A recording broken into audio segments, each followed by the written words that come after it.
আসসালামু আলাইকুম, কেমন আছেন সবাই? নতুন একটা ভিডিও দেখার জন্য সবাইকে ওয়েলকাম করছি। আমরা ম্যারেজ অ্যানিভার্সারির দিনটা কিভাবে কাটালাম জানতে হলে ভিডিওটা শেষ পর্যন্ত দেখতে থাকুন। দুজন মিলে রেডি হয়ে বেরিয়ে পড়লাম লেবুখালী ব্রিজের উদ্দেশ্যে। আমাদের বাসা থেকে ব্রিজটা 5-6 কিলোমিটারের দূরত্ব রয়েছে। পুরা রোডটা দেখতে অসম্ভব সুন্দর লাগছিল, দুই পাশে সবুজে ঘেরা। এই রোডটা তো আমার অনেক বেশি ভালো লেগেছে। আপনাদের কার কার ভালো লেগেছে অবশ্যই কমেন্ট করে জানাবেন। এই জায়গাটার নাম কাঁঠালতলা। এই কাঁঠাল গাছটা দেখে তো আমি অবাক হয়ে গেছি। গাছটিতে নকল নয়, আসল কাঁঠালও ছিল। বাইকে ঘুরতে তো আমরা দুজনেই অনেক বেশি পছন্দ করি। সবাই বলুন তো আমাকে কেমন লাগছে। বাইকে করে দুজন মিলে এমন সুন্দর ওয়েদার উপভোগ করতে কে কে পছন্দ করেন অবশ্যই কমেন্ট করে জানাবেন। এই জায়গাটায় আসলে আমার অনেক বেশি বাসার কথা মনে পড়ে যায়, কারণ এটা আমাদের বাসে যাওয়ার বাস কাউন্টার। সকল পূর্ণতার মাঝেও একটা শূন্যতা থেকেই যায় আমাদের জীবনে। ফ্যামিলির সবাইকে এবং মা বাবাকে আমরা অনেক বেশি মিস করি।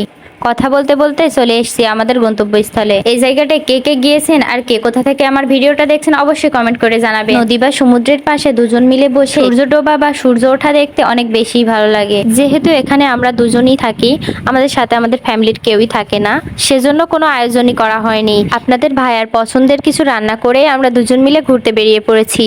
মেহেদির সাথে চুড়ির রংটাও মিলে গেছে। দুজনে একরকম মেহেদি দেওয়ার চেষ্টা করছি, যেহেতু আমি মেহেদি দিতে পারি না। নদীর পাড়ে বসে আমরা এত সুন্দর একটা মুহূর্ত উপভোগ করছি, আর আপনাদের সাথে শেয়ার না করলে কি হয়। এখানে আমি আবার একটু ঢং করছিলাম, আপনাদের ভাইয়া ভিডিও করছিল। সবার উদ্দেশ্যে একটা কথাই বলতে চাই, অভাব থাকতে নিজের ছোট্ট ছোট্ট ইচ্ছাগুলো পূরণ করুন। দুজন মিলে ঘোরাঘুরি করুন, টাকা হইলে আর সময় পাবেন না। দুজন মিলে এমন সুন্দর ওয়েদার উপভোগ করতে করতে কখন যে সন্ধ্যা হয়ে গেছে বুঝতেই পারিনি। ঘোরাঘুরি তো অনেক হলো, এবার আমার পছন্দের ফুচকা না খেলে কি হয়। পাঞ্জাবি আর শাড়িতে আমাদের দুজনকে কেমন লাগছে অবশ্যই কমেন্ট করে জানাবেন। সন্ধ্যার পর নদীর পাড়ে বসে এমন ওয়েদার দেখতে দেখতে ফুচকা খেতে কার না ভালো লাগে বলুন তো। আমার মতো কে কে ফুচকা খেতে পছন্দ করেন অবশ্যই কমেন্ট করে জানিয়ে যাবেন। আপনাদের ভাইয়া আমাকে খাইয়ে দিচ্ছিল। দাম হিসাবে অন্য জায়গার তুলনায় ফুচকাটা অনেক ভালো ছিল। খাওয়া দাওয়া শেষ করে আমরা এবার বাসার উদ্দেশ্যে রওনা দিলাম। সামনেই দেখে একটা মামা পপকর্ন বিক্রি করছিল, ওখান থেকে আমরা পপকর্ন কিনে নিলাম। দিনের থেকে রাতে অনেক বেশি সুন্দর লাগে ব্রিজটা দেখতে। আমার কাছে রাতের শহরটা দেখতে অনেক বেশি ভালো লাগে। রাতের শহরটা দেখতে দেখতে দুজন মিলে গল্প করতে করতে বাসায় পৌঁছে গেলাম। চলুন দেখে নেওয়া যাক আপনাদের ভাইয়া আমার জন্য কি কি গিফট এনেছে। আমি তো আশাই করিনি যে সে আমাকে কোনো গিফট দিবে, তবে গিফট পেতে কার না ভালো লাগে বলুন তো। আমিও তাকে একটা ছোট্ট গিফট দিলাম। সবাই কমেন্ট করে বলুন তো গিফটটা কি হতে পারে। আমি তো বুঝতে পারছি না যে কি হতে পারে। সরি, আমি তো ভুলেই গেছিলাম, আমি তো গিফটটা আপনাদের সাথে শেয়ার করে ফেলেছি। যারা দেখেননি তারাই কমেন্ট করে জানাবেন গিফটটা কি হতে পারে। গিফটটা খুলে দেখি এটা তো একটা ওয়াচ ছিল। ওয়াচটা আমার অনেক বেশি পছন্দ হয়েছে। ওয়াচটা দেখে আমি আপনাদের ভাইয়াকে বলছিলাম আমার হাতে পরিয়ে দাও।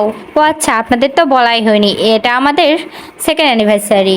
সবাই বলুন তো ওয়াচটা আমার হাতে কেমন লাগছে। চলুন এবার দ্বিতীয় গিফটটা আনবক্স করে দেখা যাক। এখানে লেখা দেখি সাবধান কাচের জিনিস।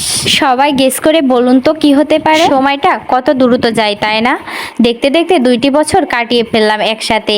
সবাই দোয়া করবেন সারাটা জীবন যাতে দুজন মিলে একসাথে কাটিয়ে দিতে পারি। বিদ্যুৎ চলে যাওয়ার কারণে অন্য রুমে যেতে হলো। চলুন দেখে নেওয়া যাক এটার ভিতরে কি আছে। এটা খুলে দেখি আমার পছন্দের অনেকগুলো চকলেট। আমি তো মহা খুশি। এবার আমি বুঝে ফেলেছি কাছের জিনিসটা কি। এটা আমার অনেক ফেভারিট একটা জিনিস। অনেকবার অর্ডার করতে চেয়েছি কিন্তু কখনোই অর্ডার করে ওঠা হয়নি। আমাদের দুজনের ছবি দিয়ে কাস্টমাইজ করা একটি ফ্রেম। চলুন দেখে নেওয়া যাক আপনাদের ভাইয়াকে আমি কি গিফট করলাম। সবাই কমেন্ট করে জানাবেন শার্টটা কেমন হয়েছে। আপনাদের ভাইয়ার তো অনেক বেশি পছন্দ হয়েছে শার্টটা। আমাদের ভিডিও সবার কাছে কেমন লাগে সবাই কমেন্ট করে জানাবেন। যারা এখনো পেজটি ফলো করেনি সবাই ফলো করে দিবেন। এই গিফটটা আমার ফ্রেন্ড দিয়েছিল, গিফটটা আমার অনেক বেশি পছন্দ হয়েছে। ভিডিওটা শেষ পর্যন্ত দেখার জন্য সবাইকে অসংখ্য ধন্যবাদ। নেক্সট কোনো ব্লগে আবার দেখা হবে। আল্লাহ হাফেজ, আসসালামু আলাইকুম।